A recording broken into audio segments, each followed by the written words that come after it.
സ്നേഹപ്പെട്ട എല്ലാവർക്കും വേറിട്ട കാഴ്ചകളിലേക്ക് സ്വാഗതം. ആധുനിക വൈദ്യശാസ്ത്രം അതിന്റെ എല്ലാ ആലഭാരങ്ങളോടെയും ശാസ്ത്രീയമായ കൃത്യതയോടെയും ചികിത്സാരംഗത്ത് വൻ നേട്ടങ്ങൾ കൈവരിക്കുമ്പോഴും ഓരോ നാട്ടിലും പാരമ്പര്യാധിഷ്ഠിതമായി നിലനിന്നു പോന്ന ശരീര സംരക്ഷണ സമ്പ്രദായങ്ങൾ ഇപ്പോഴും തുടർന്നു വരുന്നു. കരാട്ടയും കുങ്ഫുയും ജൂഡോയും മല്ലയുദ്ധവും സുമോയും അവയുടെ എല്ലാം അനുബന്ധങ്ങളായി അക്യൂപങ്ചറും ആയുർവേദവും പോലുള്ള ചികിത്സാ രീതികളും വർദ്ധിത തേജസ്സോടെ മിഥ്യാശാസ്ത്രം എന്ന പരിഹാസത്തെ അവഗണിച്ച് അസ്തമിക്കാൻ കൂട്ടാക്കാതെ നിൽക്കുകയാണ്. കേരളത്തിന്റെ തനത് അഭ്യാസമുറിയായ കളരിപ്പയറ്റിനെ കേവലം ശരീരക്ഷമതയ്ക്കുള്ള ഉപാധി എന്നതിനപ്പുറം ബ്രഹ്മപ്രാപ്തിക്കുള്ള ഉപായവും കൂടിയായി കാണുന്ന AK ശശിധരൻ ഗുരുക്കളാണ് വേറിട്ട കാഴ്ചകളുടെ ഈ അധ്യായത്തിൽ നമ്മോട് സംവദിക്കുന്നത്.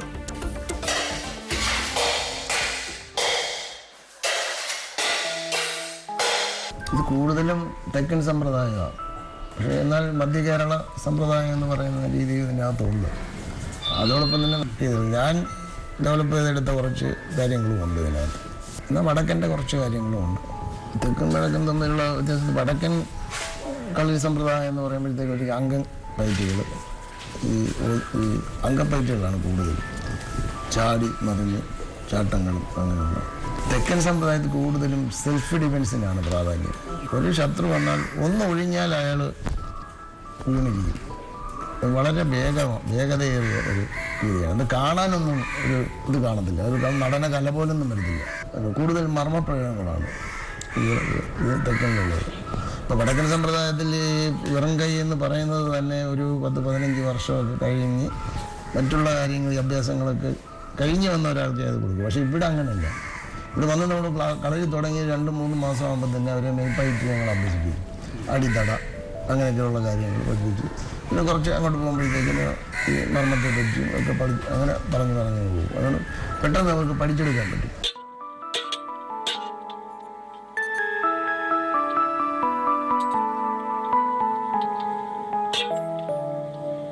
കളരി എന്ന് പറയുന്നത് ആത്മീയതയുടെ എത്താനുള്ള എളുപ്പമാർഗമാണ്. ഉറച്ച തീരുമാനം എടുക്കുന്ന ഒരാൾക്ക് ആത്മീയതയിലേക്ക് പോകാൻ പറ്റും. അപ്പം പലതും ഉപേക്ഷിച്ചാൽ ഇതിലേക്ക് കടക്കാൻ പറ്റത്തുള്ളൂ. അപ്പം മനസ്സിന് നല്ല ഇതുള്ള ഒരാൾ, സ്ഥൈര്യമുള്ള ഒരാൾക്ക് ഈ തീരുമാനം എടുക്കാൻ പറ്റും. കളരിയിൽ നമ്മൾ ചെയ്യുന്നതും അതാണ്. പലരും പല രീതിയിലാണ് കളരി വരുന്നത്. അഭ്യസിച്ച് കഴിഞ്ഞ് ആയുധാഭ്യാസത്തിലേക്ക് വരുമ്പം അവൻ്റെ ശ്രദ്ധ വളരെ കൂടുതലാണ്, കോൺസെൻട്രേഷൻ. ഈ ശ്രദ്ധയിൽ നിന്ന് വേണം അവന് ആത്മീയതയിലേക്ക് പോയി. ശ്രദ്ധയുള്ള ഒരാൾക്ക് പ്രാർത്ഥനയും ധ്യാനവും ചെയ്ത് പ്രാണായാമവും ചെയ്യാൻ പറ്റും. ഈ ശ്രദ്ധ നമുക്ക് കളരിയിൽ നിന്ന് ഉണ്ടാക്കിയെടുക്കാം. ആത്മീയതയിലേക്കുള്ള എളുപ്പമാർഗമാണ് ആയുധാഭ്യാസം. അവൻ്റെ ശ്രദ്ധ വരും. അതോടൊപ്പം അവനൊരു രജോ ഗുണവും വരും. ആ രജ ഗുണം വന്നു കഴിഞ്ഞാൽ അവന് തീരുമാനം എടുക്കാൻ അവന് കഴിയും. ഞാൻ ഇന്നത് കഴിക്കും അല്ലെങ്കിൽ കഴിക്കും. ഇപ്പം നമ്മളൊരു സസ്യബുക്ക് സാത്വിക ആഹാരം കഴിക്കണമെന്നാണ്, അല്ലാത്തവരും ഉണ്ട്. എന്തായാലും ഇത് നമ്മൾ ചെയ്തു വരുമ്പോഴത്തേക്ക് ശരീരത്തിന് ഉഷ്ണം കൂടും. പ്രാണായാമം ചെയ്യുമ്പോഴേക്കും ഉഷ്ണം കൂടും. ആ ഉഷ്ണാധിക്യം ഉണ്ടാകും. അപ്പോൾ ഇത് നമ്മൾ സാത്വികാഹാരം എന്ന് പറഞ്ഞാൽ വെജിറ്റേറിയൻ കഴിക്കുമ്പോൾ ശരീരത്തിൻ്റെ ഉഷ്ണത്തിന് ഒരു ശമനം വരും. അതുകൊണ്ട് എല്ലാം അങ്ങനെ പോകണമെന്ന്. അപ്പോൾ ചിന്തകളും എല്ലാം അങ്ങനെ ആയിരിക്കണം, സാത്വികമായിട്ട്. യമനിയമങ്ങൾ പോലെ യമനിയമങ്ങൾ പാലിച്ച് പോകണമെന്നാണ് പറയുന്നത്. അപ്പം അങ്ങനെ ജീവിച്ചു വന്ന ഒരാൾക്ക് ഇതിലേക്ക് പെട്ടെന്ന് എത്താൻ പറ്റും. എല്ലാവർക്കും പറ്റുന്ന കാര്യമാണ്. എനിക്ക് മാത്രം ഇത് പറ്റും എന്നുള്ളതല്ല, എല്ലാവർക്കും പറ്റും. പക്ഷേ ഈ ശ്രദ്ധ വേണം. പിന്നെ കളരി എന്ന് പറയുന്നതിനകത്ത് പാലിൽ നെയ്യ് ഉണ്ട് എന്ന് പറയുന്നത് കളരിയിൽ ആത്മീയത ഉണ്ട്. അടിവരായിട്ട് പറയുന്ന കാര്യം അത്. പ്രായം ചെല്ലുമ്പം ചാടുന്നതിനും എടുക്കുന്നതിനും ഒന്നും പറ്റത്തില്ല. ഇതാകുമ്പോൾ എന്ന് പറഞ്ഞാൽ കുടിക്കൈ പ്രയോഗങ്ങളും ഒഴിഞ്ഞു മാറി ചെറിയ തട്ട് കെട്ടി എത്ര വലിയ ശത്രുക്കളായാൽ പോലും നമുക്ക് ഇടാൻ പറ്റണം. ഒഴിവത് താൻ ചുവടും പറയാ ചെയ്യുമെന്ന് പറയില്ലേ, അതുകൊണ്ട് ഒഴിഞ്ഞു മാറി. അത് നേരിട്ട് തടയില്ല, ആര് ഉപദ്രവിച്ചാലും നേരിട്ട് തടയത്തില്ല. ഒഴിഞ്ഞു മാറിയിട്ടുണ്ട് അയാളുടെ ബലത്തെ അയാളെ തന്നെ വീഴ്ത്തുകയാണ്.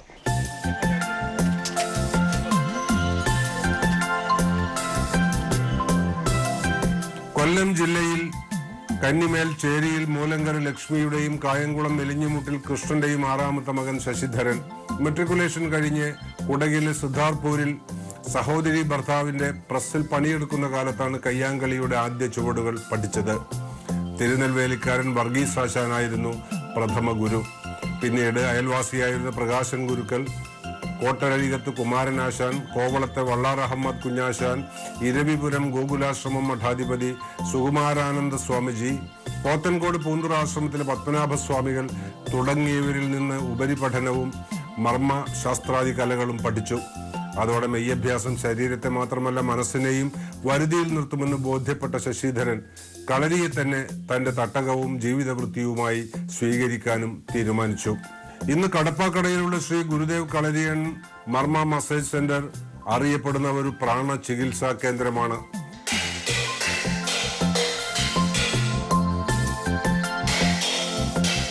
വീട്ടില് എൻ്റെ അച്ഛൻ്റെ അനിയൻ കളരിയല്ല, പണ്ടൊക്കെ ഈ ഗാട്ടാ കുസ്തി പയൽവാനായിരുന്നു. അപ്പോൾ ഗുസ്തിയാണ് പുള്ളിയുടെ തൊഴിലതാ. ഞാൻ പിന്നെ 61 SSLC പാസ്സായതിന് ശേഷം പിന്നെ എൻ്റെ സഹോദരി കൂർഗിലായിരുന്നു.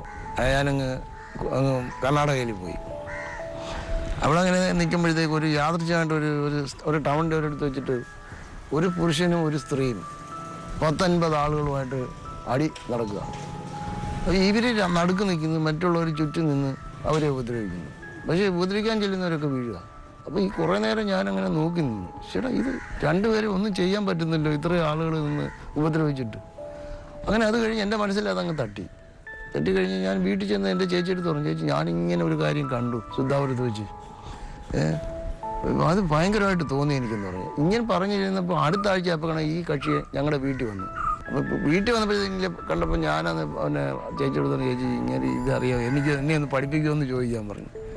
അപ്പം ചേച്ചി ചോദിച്ചു, ഇങ്ങനെ വർഗീസ് മേസ്ത്രി എന്നാണ് പുള്ളിയെ വിളിക്കുന്നത്. പുള്ളി വർഗീസ് ആശാൻ എന്നാണ്, അവിടെ മേസ്ത്രി എന്നാണ് വിളിക്കുന്നത്.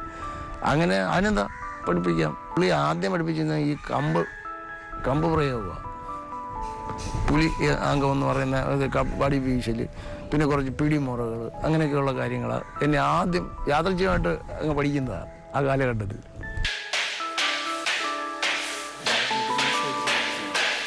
അത് കഴിഞ്ഞ് പുള്ളി ഇത് തീർത്തി പുള്ളി അങ്ങ് പോയി. ഞാനും ഇങ്ങോട്ട് പ്രസവമൊക്കെ ആയിട്ട് ഇങ്ങനെ കൊല്ലത്തോട്ടും വന്നു. അങ്ങനെ ഇരിക്കുമ്പോഴാണ് ഞാൻ പ്രകാശം സാറുമായിട്ട് പരിചയപ്പെടുന്നത്. അന്ന് പുള്ളി കളരി പഠിക്കുന്നുണ്ട്. കളരി പഠിച്ചിട്ട് രാത്രി ആകുമ്പോഴത്തേക്ക് പുള്ളി പഠിച്ചത് എന്നെ പഠിപ്പിക്കും. നിങ്ങൾ എന്നോട് അവിടെ ഒന്ന് പ്രാക്ടീസ് ചെയ്യുക. അങ്ങനെയാണ് ബാക്കി തുടക്കം.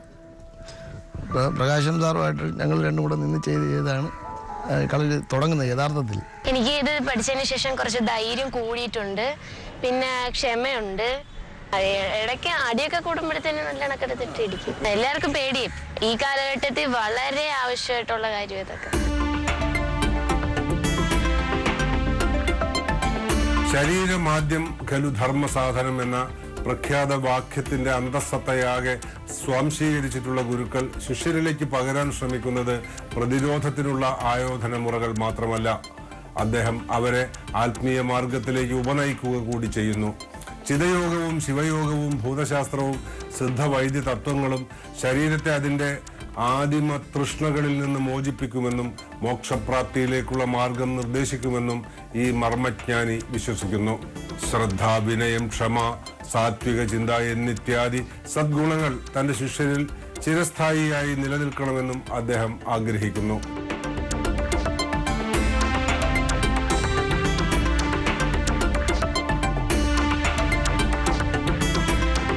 ചൂണ്ടുമർമ്മം എന്ന് പറയുന്നത് അത് ചെയ്യാൻ പാടില്ലാത്തൊരു കാര്യമാണ്. ഒന്നാമത്തെ കാര്യം, അത് ഭയങ്കരമായി ദോഷം ഉണ്ടാവും അതിൻ്റെ പിറകിൽ. അതായത് ഒരു മനുഷ്യനെ കുറേ നേരത്തേക്ക് നമ്മളങ്ങ് അവശനാക്കി അങ്ങ് ഇടുന്ന ഒരു പ്രവൃത്തിയാണ്. അപ്പോൾ അയാളുടെ മനസ്സിനും അതൊരു വേദനയുണ്ടാക്കും. അപ്പോൾ അത് സംഭവിച്ചു കഴിഞ്ഞാൽ അയാൾക്ക് ഒരു 3-4 ദിവസത്തേക്ക് അയാളൊരു വല്ലാത്ത രീതിയിൽ അയാളുടെ പോക്കും നടക്കും വരവുമൊക്കെ അയാളങ്ങ് വളരെ ക്ഷീണിതനാവും. അപ്പം അതുകൊണ്ട് തന്നെയാണ് ആചാര്യന്മാർ നീ ചെയ്യരുത്, അറിഞ്ഞാൽ മതി എന്നാണ് പറഞ്ഞേക്കുന്നത്. അറിഞ്ഞു കഴിഞ്ഞാലും പിന്നെയും പോകാൻ ധാരാളം കാര്യങ്ങളുണ്ട്. ഇത് അതിൻ്റെ ഇടയിൽ വരുന്ന ഒരു സംഭവമായി ചൂണ്ടുവർണ്ണം. അത് കളഞ്ഞിട്ട് നമ്മൾ അതിന് മുമ്പോട്ട് പോകണം, എങ്കിലേ ഈ പറയുന്ന ആ മോക്ഷപ്രാപ്തിയിൽ എത്തത്തുള്ളൂ. ശിവയോഗവും പിന്നെ സ്വരയോഗവും ഒക്കെ അഭ്യസിച്ച ഒരാൾക്കേ അതിലെത്താൻ പറ്റത്തുള്ളൂ. ധ്യാനവും മെഡിറ്റേഷനും പ്രാണായാമവും ഒക്കെ ചെയ്യുന്ന ഒരു വ്യക്തിക്ക് അതിലെത്താൻ പറ്റത്തുള്ളൂ. മാനസികമായിട്ട് ഞാനിങ്ങനെ വടി പിടിച്ച് അടിക്കാൻ, ഗുരുക്കളുടെ പുറത്ത് വടി പിടിച്ച് അടിക്കാൻ ശ്രമിക്കുകയാണ്. പക്ഷേ ശാരീരികമായിട്ട് എനിക്കത് ചെയ്യാൻ പറ്റുന്നില്ല. പകുതി വരെ വരുന്നുള്ളൂ. മൈൻഡിൽ അടിക്കണമെന്നുണ്ട്, പക്ഷെ പകുതി വരെ വരുന്നുള്ളൂ. ബോഡി യഥാർത്ഥത്തിലുള്ള ആ കൺട്രോളിങ് വരുന്നില്ല. ഞാൻ ശരിക്കും വന്ന് അത് അനുഭവിച്ചറിഞ്ഞ ഒരു വ്യക്തിയാണ്. അതുകൊണ്ട് എനിക്ക് പറയാൻ പറ്റും അത് പൂർണ്ണമായിട്ടും അതിനകത്ത് ഓക്കെയാണ്.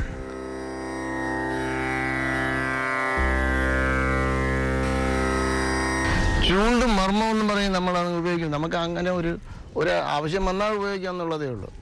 ഒരാളെ ആക്രമിക്കാൻ വരുമ്പോഴത്തേക്കൊന്നും അതിന് ചൂണ്ടണമൊന്നുമില്ല. നമ്മൾ നോക്കി നിന്നാലും അയാൾ എന്തിനാ അയാളെ ആക്രമിക്കുന്നതെന്ന് അയാൾക്ക് തോന്നിക്കോളും.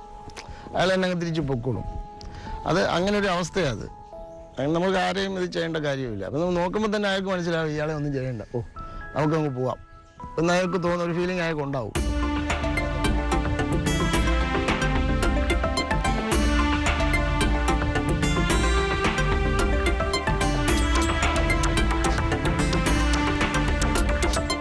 ധ്യാനവും യോഗയും വിശ്വാസവും ടെലിപ്പതിയും ഹിപ്നോട്ടിസവും തൈലമിശ്രിതങ്ങളും ഹസ്തരേഖയും പഞ്ചാക്ഷരി മന്ത്രവും ചേർത്തുള്ള ചികിത്സ കൊണ്ട് വാസ്തവത്തിൽ ശശിധരൻ ഗുരുക്കൾ രോഗികളുടെ പ്രാണോദ്ധാരണമാണ് സാധിക്കുന്നത്. അലോപ്പതിക്കാർ ഇംഗ്ലീഷിൽ ബ്ലോക്ക് എന്ന് വിളിക്കുന്ന രക്തചംക്രമണത്തിലെ പ്രാണസ്തംഭനത്തെ തടവി നീക്കുന്ന മർമ്മചികിത്സ ഫലപ്രദമായി അനുഭവപ്പെട്ടിട്ടുള്ള രോഗികൾ നിരവധിയുണ്ട്. ശരീരത്തിലുള്ള 108 മർമ്മങ്ങൾക്കും വേണ്ടി പ്രാണൻ എന്ന ഒരൊറ്റ മർമ്മത്തിൽ കേന്ദ്രീകരിച്ചാൽ മതി എന്നാണ് ഈ കളരി മർമ്മജ്ഞന്റെ നിലപാട്.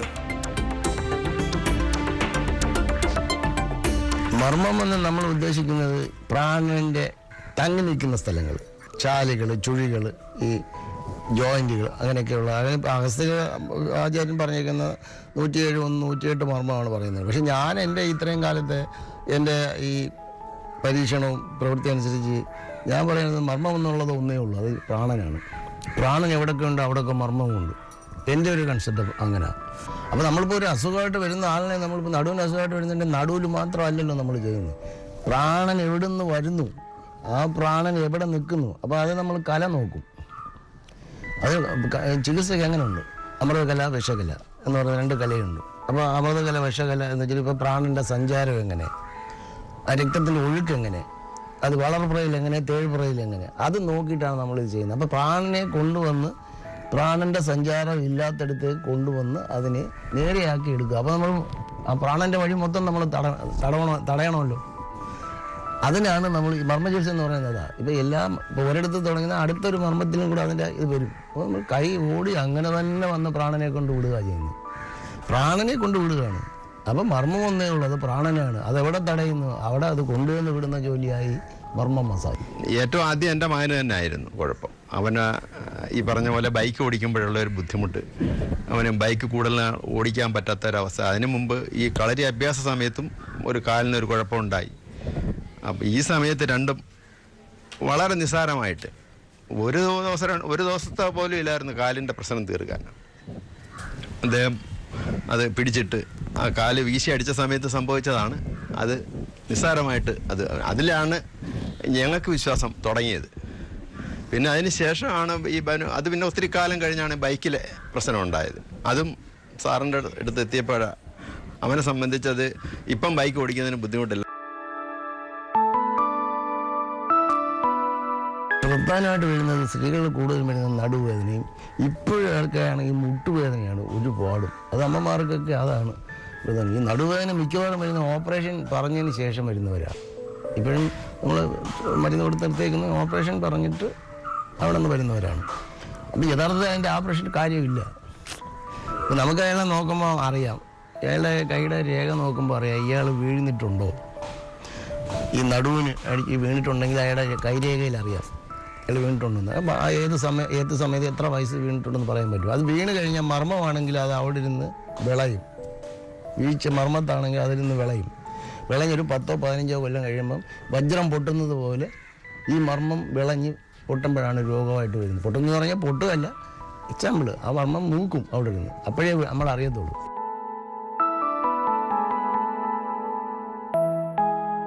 കളരി എന്ന് പറയുന്ന ഒരു തപസ്, ഒരു ചര്യയാണ്. അത് ദൈവികമായ കലയാണ്. അത് മോക്ഷത്തിലേക്കുള്ള എളുപ്പ മാർഗമാണ്. അതിനെ ആ ലെവലിലാണ് ഞാൻ കാണുന്നത്. അത് ധനസമ്പാദന മാർഗമല്ല. ഇന്നുവരെ അങ്ങനെ ഞാൻ അതിനെ കണ്ടിട്ടുമില്ല. അപ്പോൾ ആ കളരി ചികിത്സയായാലും അങ്ങനെ തന്നെ. അപ്പോൾ നമ്മൾ സ്പിരിച്വലായിട്ടുള്ള കാര്യത്തിലേക്ക് കടന്നുകൊണ്ട് ചികിത്സയ്ക്ക് വളരെ എളുപ്പമാണ്. ഫിസിക്കലായിട്ടുള്ള എനർജിയും സ്പിരിച്വലായിട്ടുള്ള എനർജി രണ്ടും കൂടെ ചേർത്തിട്ട് നമ്മൾ ചെയ്യുമ്പോഴത്തേക്ക് പെട്ടെന്നാണ് ഈ രോഗിക്ക് ആശ്വാസം ഉണ്ടാകുന്നത്. ഇത് രണ്ടും കൂടെ നമ്മൾ കലർത്തി ചെയ്യാൻ പറ്റും. ഏത് ആയോധന കലയായാലും നമുക്ക് ഇതിൻ്റെ ലക്ഷ്യം നമ്മൾ എത്രയും പഠിക്കും തോറും അത് പഠിച്ചു വരും തോറും അത് ചുരുങ്ങി നമ്മളത് എളിമ കൂടി വരികയാണ് സാധാരണ ചെയ്യേണ്ടത്. അത് കുറച്ച് പഠിച്ചു കഴിഞ്ഞാൽ അത് കിട്ടിയെന്ന് വരില്ല. നമ്മൾ അതിൻ്റെ അവസാന ഭാഗത്തേക്ക് എത്തുമ്പോഴാണ് നമ്മളത് എളിമയായാലും നമ്മൾ ആ എല്ലാവരും ഒരുപോലെ കാണുക, അങ്ങനെയുള്ളൊരു ലക്ഷ്യത്തിലേക്ക് എത്തേണ്ടത്. 1987 ഗൾഫിൽ പോയി, ഒമാനിൽ. അപ്പോൾ അവിടെ ചെന്ന് കഴിഞ്ഞപ്പോഴത്തേക്ക് ഈ അഗ്രികൾച്ചറിസ്റ്റ് എന്ന് പറഞ്ഞ ആ വിസ. അപ്പോൾ എൻ്റെ ധാരണ അവിടെ ചെല്ലുമ്പോൾ നമുക്ക് തോട്ടപ്പണിയോ അങ്ങനെയൊക്കെ ആയിരിക്കും പറയാം. അവിടെ ചെന്നപ്പം ഇതൊന്നുമല്ല, ഒട്ടകത്തിനും ആട്ടിനും പുല്ലിറക്കുന്ന ആ ജോലിയായിരുന്നു. അപ്പോൾ നമ്മൾ ഈ മണ്ണിൽ നടന്നു പോകാനുള്ള ബന്ധം നമുക്ക് മണ്ണുമായിട്ടുണ്ട്. അവിടെ ചെന്നപ്പോൾ പിന്നെ ഈ പുല്ലിറക്കുന്നതും അതിൻ്റെ ആഹാരം കൊടുക്കുന്നതും ഒക്കെ അവിടെ ചെന്ന് പിന്നെ അതങ്ങ് ശീലിച്ച് 2 കൊല്ലം അതിൻ്റെ കൂടെയൊക്കെ അങ്ങ് നിന്നു. ഇപ്പോഴും ആലോചിക്കാറുണ്ട് എന്തിനാ അയാൾ ഇങ്ങനൊരു വിസ എനിക്ക് തന്നത്. അത് വലിയ സംഭവം. എന്നാലും അവിടെ പിടിച്ച് നിന്നു 2 വർഷം. കഷ്ടപ്പാടും ഒക്കെ ദുരിതവും ഒക്കെ ആയിരുന്നു. അങ്ങനെ പേർഷ്യയിൽ പോയിട്ട് 2 വർഷം നിന്നിട്ട് യാതൊരു പ്രയോജനവും ഇല്ലായിരുന്നു. പിന്നെ പാർട്ടിക്കാർ മുഖേന എന്നെ ജനയത്ത് ജോലി കൊടുത്തു. അവിടെ ജോലി ചെയ്തുകൊണ്ട് നിൽക്കുന്ന പേപ്പറിന്റെ അങ്ങനെ ഇതുമ്പോൾ ജനയവും പേപ്പറും നിർത്തി അങ്ങ്. പിന്നെ കളരിയൊക്കെ ഇട്ടതൊക്കെ.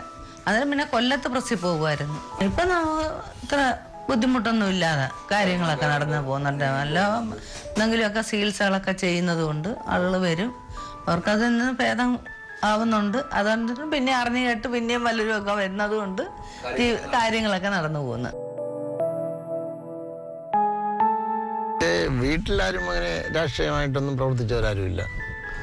പിന്നീട് ഞാൻ വിദ്യാർത്ഥിയായിരിക്കുമ്പോൾ തന്നെ വിദ്യാർത്ഥി രാഷ്ട്രീയത്തിൽ സഹകരിക്കുകയും പ്രവർത്തിക്കുകയും ചെയ്തിട്ടുണ്ട്. പക്ഷേ പാർട്ടിയുടെ ഭിന്നിപ്പിന് ശേഷം 67 എനിക്ക് കമ്മ്യൂണിസ്റ്റ് പാർട്ടിയിൽ മെമ്പർഷിപ്പ് കിട്ടുന്നത്. അപ്പോൾ അതിനു മുമ്പും ഞാൻ കമ്മ്യൂണിസ്റ്റ് പാർട്ടിയുടെ ഒരു പ്രവർത്തനമായിട്ട് ഇങ്ങനെ പ്രവർത്തിച്ചിട്ടുണ്ട്. അതിന് കുറേ തലമുതിർന്ന കുറേ എൻ്റെ വീടിൻ്റെ പരിസരത്ത് 2-3 നേതാക്കന്മാരുണ്ടായിരുന്നു. ഒരു SP സോമൻ, ഒരു TG Sivarajan, K Thankappan, R Raveendran, ഇങ്ങനെയൊക്കെ പറഞ്ഞ പഴയ കാലത്ത് കുറേ നേതാക്കന്മാരുണ്ടായിരുന്നു. അവരുടെ കൂടെ ഞാനും ചെറുപ്പത്തിൽ ഇതിന് ചോരെഴുതാനും അതിന് മഷി കലക്കി കൊടുക്കാനും ഒക്കെ പണ്ട് അങ്ങനെ ഉണ്ടായിരുന്നു. നമ്മളൊരു പ്രസ്ഥാനത്തിൽ വിശ്വസിക്കുന്നു, നാടിൻ്റെ ജനങ്ങൾക്ക് എങ്ങനെ ഗുണം ചെയ്യാം, അങ്ങനെയുള്ള അതിനുവേണ്ടി പ്രവർത്തിക്കുന്നുള്ളൂ. അത് നമുക്കെന്ത് ഗുണം ചെയ്യുന്നുള്ളതല്ല, ജനത്തിന് എന്ത് നമ്മളെ കൊണ്ട് ചെയ്യാൻ കഴിയും, അവർക്ക് എന്തെങ്കിലും ഗുണം കിട്ടുമോ ഈ പ്രസ്ഥാനം കൊണ്ട്. അപ്പോൾ അതിനുവേണ്ടി പ്രവർത്തിക്കുക എന്നുള്ളതേ ഉള്ളൂ. വ്യക്തിപരമായ താല്പര്യങ്ങൾക്ക് വേണ്ടി ഇന്നുവരെ പ്രവർത്തിച്ചിട്ടില്ല, നാളെയുമില്ല.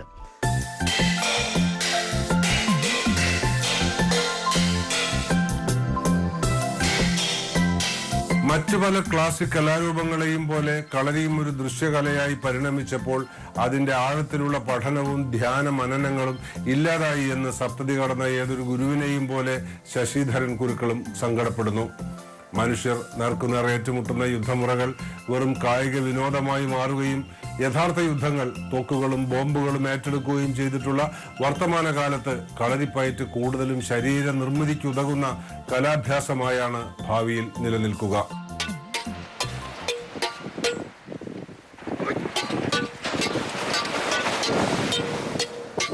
നമ്മൾ കളരി എന്നൊരു ദൃശ്യകലയായിട്ട് മാറിക്കഴിഞ്ഞു. ഇന്നതിന് വലിയ മാർക്കറ്റുണ്ട് കളരിപ്പയറ്റിന്. വിദേശികളും വിദേശത്ത് പോയും വിദേശികൾ വന്നും ഒക്കെ ഇതിനെ ധാരാളം ആളുകൾ അത് ആസ്വദിക്കുന്നുണ്ട്. അവർ ആസ്വാദന കലയായി മാറിയപ്പോഴത്തേക്ക് അതിലൊരു സാമ്പത്തികം വരാൻ തുടങ്ങി. അപ്പോൾ അതിൽ കൂടുതൽ ആളുകൾ കോൺസെൻട്രേറ്റ് ചെയ്തപ്പോഴത്തേക്ക് അതിൻ്റെ ബാക്കി ഭാഗങ്ങളിലേക്ക് പോകണ്ട. കാര്യം നമുക്ക് ജീവിതത്തിനുള്ളതൊക്കെ അതിലാവും. അപ്പോൾ ഈ കലയുടെ ബാക്കി ഭാഗത്തേക്ക് പോയില്ലെങ്കിലും നമുക്ക് ജീവിച്ചു പോകാം. അപ്പം കല അവിടെ ഉപേക്ഷിച്ചാണ് ആ വിഷയത്തിലേക്ക് ആളുകൾ വരാത്തത്. സംഘടനയുണ്ട്, ഇപ്പം 2-3 സംഘടനകളുണ്ട്. കേരള കളരിപ്പയറ്റ് അസോസിയേഷൻ എന്ന് പറഞ്ഞ് വടക്കൻ വിഭാഗത്തിൻ്റെ ഉണ്ട്, തെക്കൻ വിഭാഗത്തിൻ്റെ ഉണ്ട്, പിന്നെ മധ്യ കേരള സമ്പ്രദായം എന്ന് പറഞ്ഞ് അവരുടെ ഒരു അസോസിയേഷൻ ഉണ്ട്. ഈ അസോസിയേഷനുള്ള എല്ലാം തന്നെ അവർക്ക് സർക്കാരിൽ അത് അഫിലിയേറ്റ് ചെയ്തിട്ട് സർക്കാരിൽ നിന്ന് ചില ഇവർക്കൊക്കെ ചില ഗ്രാൻറ്റുകളൊക്കെ കൊടുക്കാറുണ്ട്. പക്ഷേ സർക്കാരിൻ്റെ ഭാഗത്തു നിന്ന് ഇതിൻ്റെ അതിനെ വളർത്തിക്കൊണ്ടുവരാനുള്ള പ്രചോദനമോ അതിനെ ആ ശാസ്ത്രം നശിക്കാതെ പോകാൻ നോക്കണമെന്നോ അങ്ങനെയുള്ള കാര്യങ്ങളൊന്നുമില്ല. വലിയൊരു ശാസ്ത്രമാണ്, ദൈവികമായതാണ്. അത് ആദ്യം തന്നെ പറയുന്നത് ശിവൻ പാർവതിക്ക് ഉപദേശിച്ചതാണ് ഇതിൻ്റെ ഈ കാര്യങ്ങൾ മൊത്തം, ശിവയോഗമായാലും ശിവസ്വരയോഗമായാലും എല്ലാം. അപ്പോൾ അതിലേക്ക് വരുന്നില്ല ആളുകൾ. അത് വരുമ്പോഴത്തേക്ക് നമ്മൾ ഈ പറയുന്ന കുറച്ചൊക്കെ കാര്യങ്ങൾ ഉപേക്ഷിക്കേണ്ടി വരും. ജീവിതത്തിൻ്റെ പലതും ഉപേക്ഷിച്ചെങ്കിലേ നമുക്കിത് നേടാൻ പറ്റൂ. അപ്പോൾ പലതും ഉപേക്ഷിക്കാൻ ആളുകൾ തയ്യാറല്ലല്ലോ. ഇന്ന് ഉപേക്ഷിക്കാൻ ആരും തയ്യാറല്ല. നമുക്ക് സ്വരുക്കൂട്ടാനാണ് ആളുകളുടെ താല്പര്യം. അപ്പോഴത്തേക്ക് ഇതിലേക്ക് വരാൻ പറ്റത്തില്ല.